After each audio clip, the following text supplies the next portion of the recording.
శ్రీ గురుభ్యో నమః. శ్రీమాత్రే నమః. వేదవ్యాస విరచిత మహాభారతం సంక్షిప్త గాథ 26వ భాగం. నారాయణం నమస్కృత్య నరం చైవ నరోత్తమం దేవీం సరస్వతీం వ్యాసం తతో జయముదీరయేత్.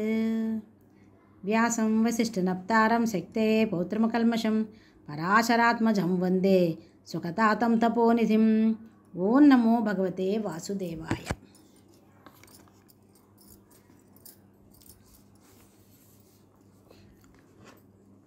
ధృతరాష్ట్రునితో శకుని, మహారాజా, మీరు అనుమతిస్తే నేను వారి సంపదలన్నీ క్షణంలో మీకు దత్తం చేయగలను. ధర్మరాజును ద్యూతానికి ఆహ్వానించండి అన్నాడు. ధృతరాష్ట్రుడు వికలచిత్తుడై విదురునితో ఆలోచించి చెబుతాను అన్నాడు. మహారాజా, నా అభిమతాన్ని మీరు నెరవేర్చలేకపోతే నేను ఆత్మహత్య చేసు తీరుతాను అన్నాడు దుర్యోధనుడు. నాయన, అంత కార్యం చేయకు.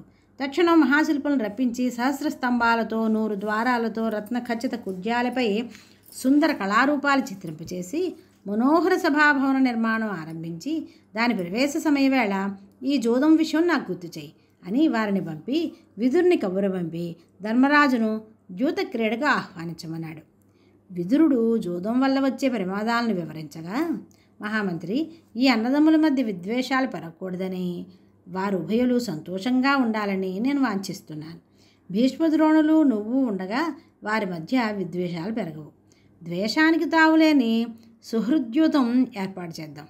ఇక నువ్వు ఎదురు చెప్పక వారిని మన సభాభవనం చూడడానికి రమ్మని వార్త పంపు అనగా చేసేది లేక విదురుడు గాంగేయ భవనానికి వెళ్ళాడు.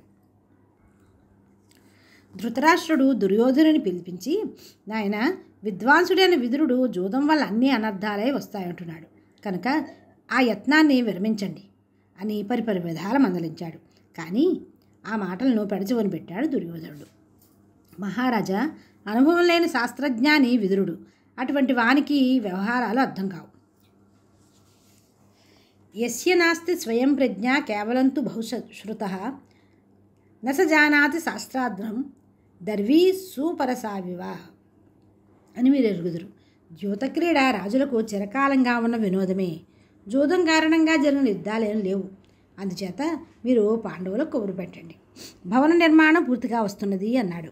పాండవులు తీసుకురమ్మని ధృతరాష్ట్రుడు విదురుని పంపాడు.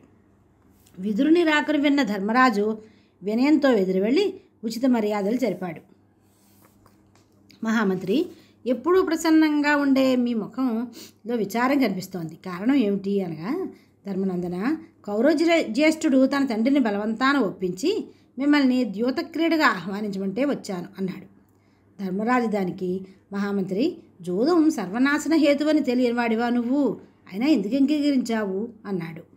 విదురుడు జరిగిన విషయాలన్నీ చెప్పాడు. ధర్మరాజు ధృతరాష్ట్రుని ఆజ్ఞను తిరస్కరింపలేక తమ్ములతో ఆప్తులతో హస్తినాపురానికి బయలుదేరాడు. హస్తినాపురి సరిహద్దులలో శిబిరాలు వేసి విడిది చేసి తమ రాకను ధృతరాష్ట్రునికి తెలియజేసి ఆయన అనుమతితో నగరానికి ప్రవేశించాడు.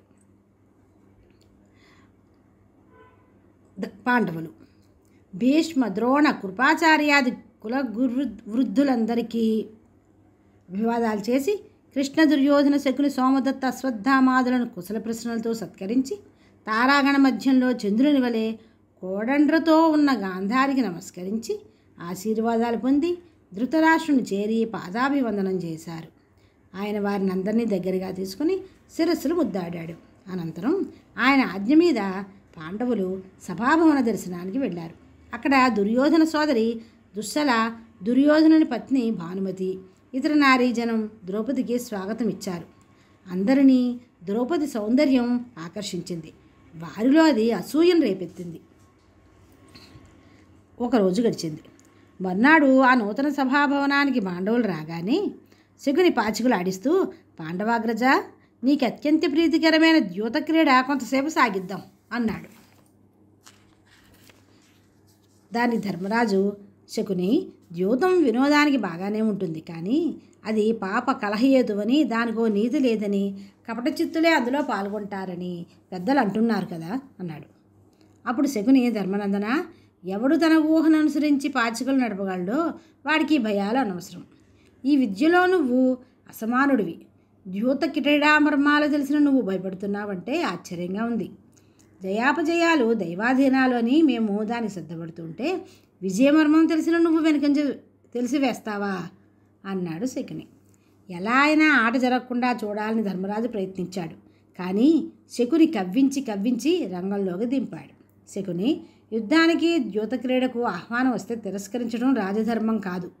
సరే, ఇప్పుడు నేను ఎవరితో ఆడాలి అని ధర్మరాజు అనగా, దుర్యోధనుడు నా పక్షాన మా శకుని మామ ఆడబోతున్నాడు అన్నాడు. ఆ వినోదం తిలకించడానికి కురు సభాభవనం నిండింది పురప్రముఖులతో. స్వస్తి. ఓం నమో భగవతే వాసుదేవాయ.